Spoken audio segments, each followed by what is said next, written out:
이번에 읽어드릴 책은 철없기로 작정한 백세 부부의 아프리카 배낭여행기, 강인더 커운행 저자의 인생 리셋 아프리카입니다. 강인더 커운행. 어느 날 남편이 20년을 경영하던 회사를 정리하겠다고 한다. 논란 아내는 싫어도 계속하라는 말이 나오지 않는다. 업종은 다르지만 15년간 경영을 해온 아내도 남편의 고뇌를 알 것 같다. 한 달만 여행 다녀오자. 한 달? 까짓 거 1년 동안 여행 다녀오자. 미안한 듯이 한 달 여행을 제안한 남편에게 아내가 1년간의 세계 일주를 제안했다.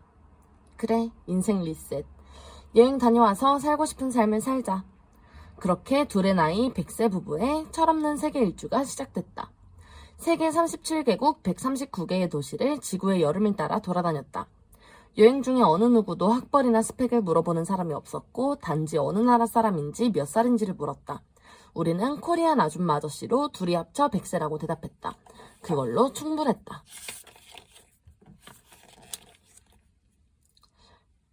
1장 모로코, 2장 두바이, 3장 아프리카 트러킹, 4장 남아공 케이프타운, 5장 비토리아 폭포, 6장 잔지바르 평화의 섬, 7장 킬리만자로 등반, 8장 응고롱고로 사파리와 마냐라 호수, 9장 케냐의 나이로비.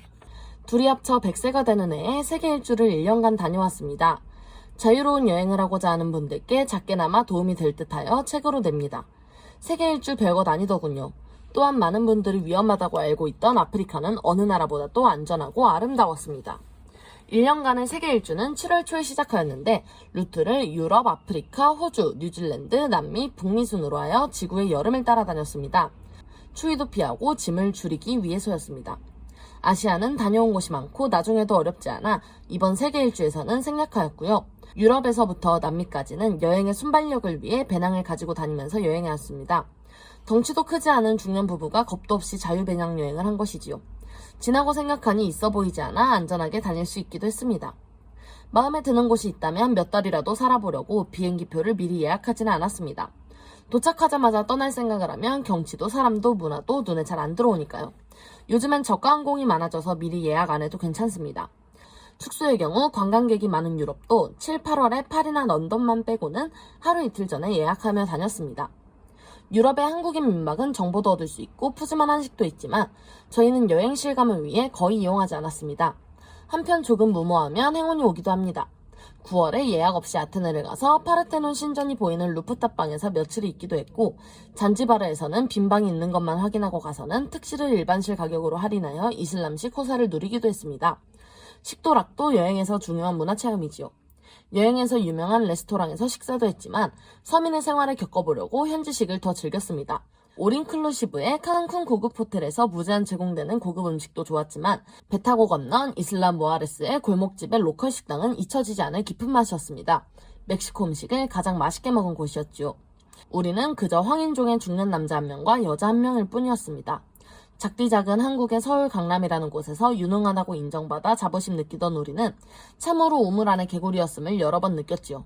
아프리카를 다니며 지구의 역사 수십억 년을 느끼고는 내 몸이 이룬 원소들이 언젠가는 바다였고 흙이었고 벌레였고 나무였던 것을 느끼게 되었습니다.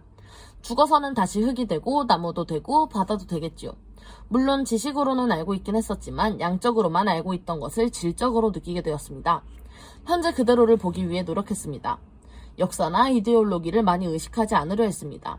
유럽의 유명 박물관의 전시물이 아프리카, 아시아, 남미에서 훔쳐오거나 빼앗아 온 것임을 미워하지 않고 보려고 했습니다. 가급적 각각 시대의 문명 또는 예술작품을 그대로 감상하려고 했습니다. 르네상스 이후의 미술작품은 심미적 공부를 시켜주고 대리석 대형 건물에서 라이브로 듣는 교향악은 역시 스피커로 들을 때보다 감동이 크더군요. 아프리카에서는 슬픈 역사를 생각하지 않고 자연을 보려 했습니다. 흑인들이 노예로 너무 많이 잡혀가서 정착민들의 농업이 붕괴되니 농지가 없어졌다고 합니다. 그래서 대자연이 잘 보존되었다고 합니다. 너무 생각하면 속이 쓰라리고 아이들 눈동자도 빈곤의 거리도 자연조차도 편하게 보이지 않습니다. 그냥 웅장하고 찬란한 현재의 자연을 느끼려 했습니다.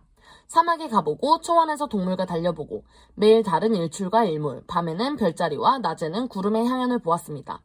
그 자연에 감탄하지 않은 날이 없었습니다. 체험 중심의 여행이었습니다. 인문학적 여행을 하는 분도 있고 멋진 사진 여행을 하는 분도 있습니다. 낭만적인 시와집을 만드는 분들도 있고요. 저희는 체험의 여행을 했습니다. 세계 3대 폭포 각각에서 떨어지는 물을 몸으로 맞아보고 킬리만자로 5,895m 정상에 올라 동상에 걸리기도 했습니다. 더 나이 들면 어려운 번지점프, 스카이다이빙, 헬기 투어, 와일드, 쿼드바이크, 제트스키 등 다이나믹한 체험을 했고 아프리카와 호주에서는 텐트 야영 여행 동안 밤하늘에 엄청난 별을 보며 잠들기도 했습니다. 뉴질랜드와 캐나다에서는 렌터카로 여행을 했는데 하루 2,000km를 이동한 날도 있었고 마음에 드는 곳에서는 며칠간이고 있던 날도 있었습니다. 이 책은 체험형 여행을 계획하는 분께 더 도움이 되겠군요. 세계를 돌아보니 가장 아름답고 멋진 곳은 아프리카였습니다. 많은 분들이 아프리카 여행이 어렵다고 알고 계시지요. 그런데 저희가 여행해보니 어느 대륙이나 나라처럼 쉽게 여행할 수 있었습니다. 광활하고 온갖 동식물이 함께 살아가는 대자연의 감동은 아프리카가 최고입니다. 그래서 아프리카 여행을 책으로 냅니다. 우리 아프리카 여행의 루트는 모로코, 두바이, 케이프타운, 트러킹, 빅토리아 폭포, 잔지바르, 킬리만자로 등반, 응고롱고로, 나이로비에 순서로 여행했습니다. 스페인에서 배를 타고 건너간 모로코는 유럽과 아프리카 대륙의 혼합, 종교의 혼합을 느끼기에는 충분했습니다. 하지만 막연히 카사블랑카로 기억되던 낭만적인 이미지와는 달랐습니다. 대도시는 공해와 소음이 심했지만 관광지들은 오랜 전통을 보존하고 있어서 매력이 있었습니다. 모로코에서 남아공의 케이프타운을 가는 길에 두바이에 스톱오버를 했습니다. 시티 투어를 하며 마치 영화 속의 미래를, 도시를 보는 듯한 착각을 불러일으키려는 거대한 자본으로 만들어진 인공도시가 갖는 마력을 느껴보았습니다. 남아공의 케이프타운에서는 트러킹을 준비하며 휴식을 하였습니다. 이곳에 가신다면 저희들이 묵었던 C포인트 지역에 숙박하시기를 추천합니다. 관광객들이 많아 시끄러운 롱스트리트보다 훨씬 아름답고 치안도 괜찮습니다. 아프리카 남단에서 시작하여 대륙의 중간에 있는 빅토리아 폭포까지는 트러킹의 방법으로 여행했습니다. 자연 속에서 야영하면서 밀림, 사막, 강, 바다, 원주민들과 만나보았습니다.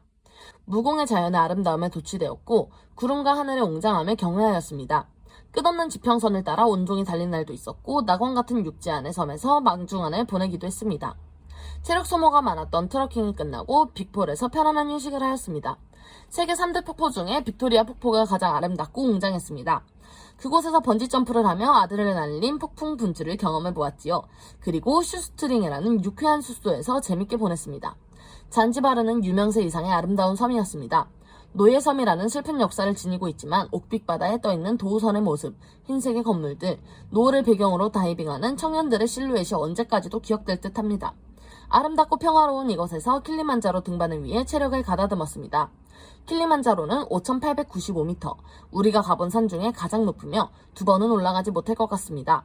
이렇게 높은 산이지만 시간이 지날수록 고산증이 심해지기 때문에 3박 5일 만에 정상에 갔다가 내려왔습니다. 정상에서 일출을 볼 때에는 많은 사람들이 이유 없는 눈물을 흘립니다. 감당할 수 없는 경관에 압도되어서인지 감동이 너무 커서인지 왜 눈물이 났는지 잘 모르겠습니다. 다녀온 것은 정복이라는 단어와는 너무 멀고 인사드리고 온 것 같습니다. 킬리만자로의 인사, 아프리카 대륙에 인사드린 것 같습니다. 내려오고 나서 며칠 동안은 영혼만 다녀온 것 같더군요. 아니면 환상을 본 듯 하기도 하고요. 응고롱고로 사파리와 마냐라 호수에서는 여러 동물들을 가까이서 보았을 뿐만 아니라 지프가 웅덩이에 빠져서 끌어내느라 고생도 해보았습니다. 갑자기 코끼리 떼를 정면으로 맞닥뜨려서 놀라기도 했고 코뿔소와 얼룩말의 매력을 새삼 알게 되었습니다. 야생의 사자 가족을 여러 번 만났고 누와 스프링복, 하이에나, 들개 등등의 무리 등이 어우러져 있는 자연에 참여한 듯이 즐거웠습니다. 아프리카를 한번 다녀오시기를 권합니다. 저희가 이 책에서 표현하는 것은 실제 아프리카의 100분의 1도 안 될 것입니다. 아프리카는 인간의 지식과 언어로 설명될 객체가 아니고 그냥 있는 그대로의 위대한 자연이라고 생각합니다. 더 나이 들기 전에 아프리카가 더 문명화되기 전에 다녀오시기를, 단순히 경치라고 표현하기에는 너무 아름답고 경이롭고 찬란한 자연을 겪어보기를 권합니다. 우리 부부의 경험을 보고 아프리카 여행에 용기를 내는 분들이 있으면 좋겠습니다. 이 책이 아프리카 자유여행을 하는 분들께 조금이나마 도움이 되시길 바랍니다. 세계 일주 다녀오고 강인더 커운행.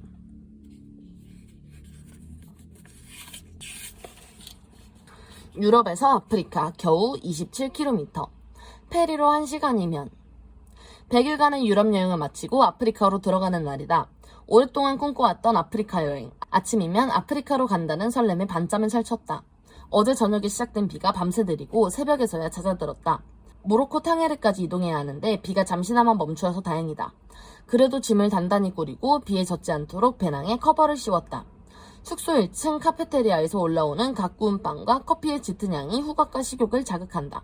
카페로 내려가서 유럽에서의 마지막 아침 식사를 하며 탕헤르까지 가는 동선을 한 번 더 확인해본다. 론다에서 기차를 타고 아레시라스로 가서 다시 버스를 타고 타리파 항구로 갔다. 가을비가 부슬부슬 내리고 있어 항구가 꽤나 분위기가 있다. 지금이 10월 말인데도 적도 남쪽으로 가니 이 비가 가을비가 아니고 봄비가 된다는 얘기라며 잠깐 우리가 타임머신을 타고 공간이동을 하는 착각에 빠져본다. 넘실거리는 푸른바다 저편에 아프리카 대륙이 아련하지만 가까이 보인다. 그래, 간다. 드디어 아프리카로. 저 바다 건너 보이는 곳이 아프리카 대륙이라니 페리로 1시간이면 유럽에서 아프리카로 가는구나. 왼쪽에는 지중해, 오른쪽에는 대서양을 보며 1시간 만에 모로코 탕헤르 항구에 도착했다. 오후 2시 하늘은 비가 언제 내렸나 싶을 정도로 맑고 태양은 뜨겁다. 공사를 하느라 항구 곳곳에 중장비가 움직이고 있고 공사 지역을 막아놓은 노란 가림막들이 어지럽다. 항구에 내리자마자 페리에서 내리는 손님들을 기다리고 있던 호객꾼들이 환전하고 택시를 타라며 따라온다. 그들로부터 조금 벗어나서야 정신을 차리고 스마트폰으로 숙소의 위치를 확인해본다. 오늘은 여기까지 읽어볼 건데요. 철학기로 작정한 백세 부부의 아프리카 배낭여행기, 강인덕 허운행 저자의 인생 리셋 아프리카. 재밌게 보셨다면 좋아요와 구독, 알림 설정까지. 그러면 다음 영상에서 만나요. 안녕.